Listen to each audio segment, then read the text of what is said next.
le centre de formation par apprentissage et le centre de formation pour adultes de Chartres-la-Saussée est adhérent du réseau F2A.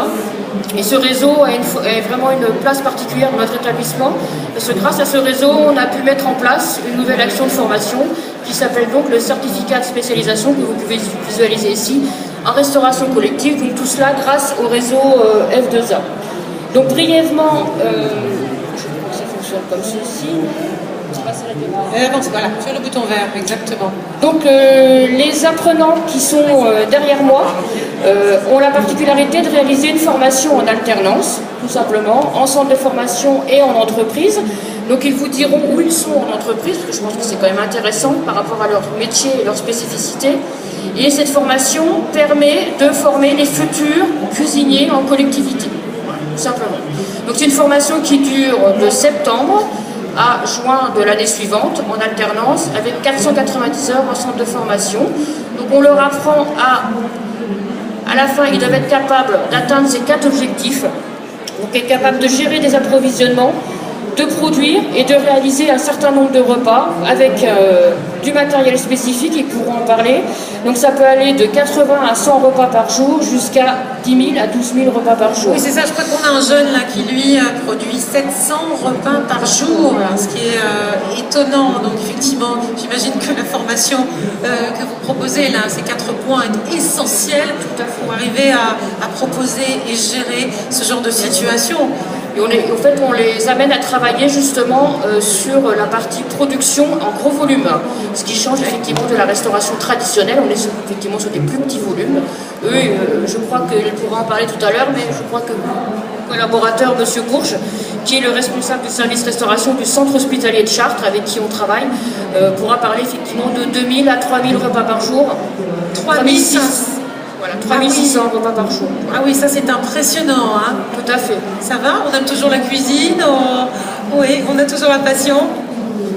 On se bat pour ça, mais je vais venir vous voir, hein. Voilà, on va faire un petit tour, on va continuer la présentation. Donc par rapport à cette formation, ce qu'on leur apporte pendant l'année, c'est des compétences d'un point de vue professionnel, où ils doivent être capables de bien connaître toutes les filières. Donc quand on parle filière, c'est filière viande, filière céréales, filière lait.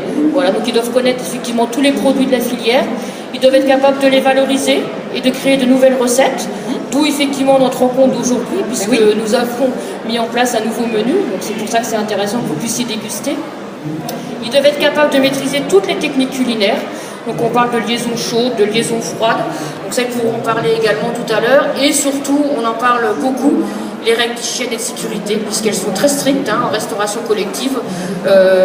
Donc ils doivent être capables de respecter les bonnes pratiques d'hygiène d'un point de vue personnel, matériel, locaux et également des aliments.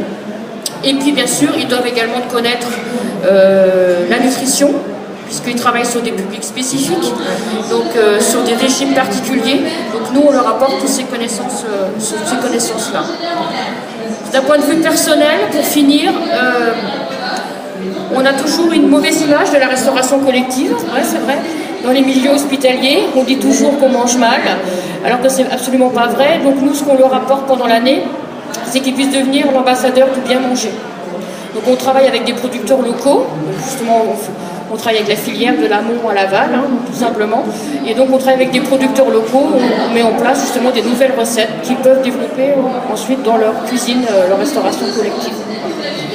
Ensuite, ils doivent être capables d'être organisés avec méthode. Je pense que mes collaborateurs pourront en parler.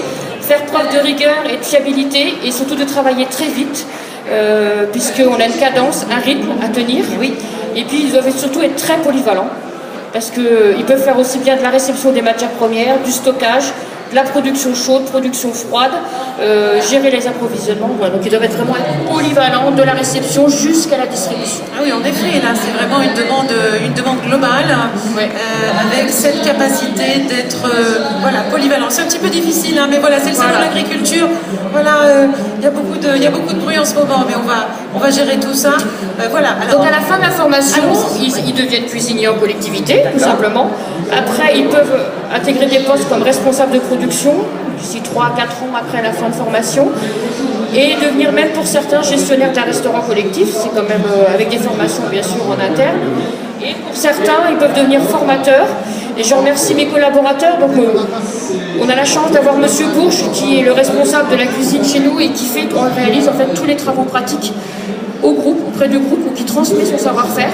Voilà. Et on a également Monsieur Bouilly qui est derrière, dans les coulisses. Il ne peut pas se montrer. Mais c'est dommage, il est timide un petit peu. Non, du tout. Mais c'est un homme de l'ombre, il reste... Voilà, c'est ça. Mais je pense que c'est important de citer ce genre de partenariat parce que lui, il est responsable de la cuisine de la maison de retraite d'un village par chez nous. Voilà. Et il vient également transmettre son savoir-faire. Donc il travaille le matin et dès 13h, il est dans la cuisine pédagogique avec nos élèves pour transmettre son savoir-faire. Ma foi, c'est important de le citer. Ah oui, merci à vous. Vous ne vous ennuyez pas du tout, hein. Voilà, il n'y a pas de temps mort.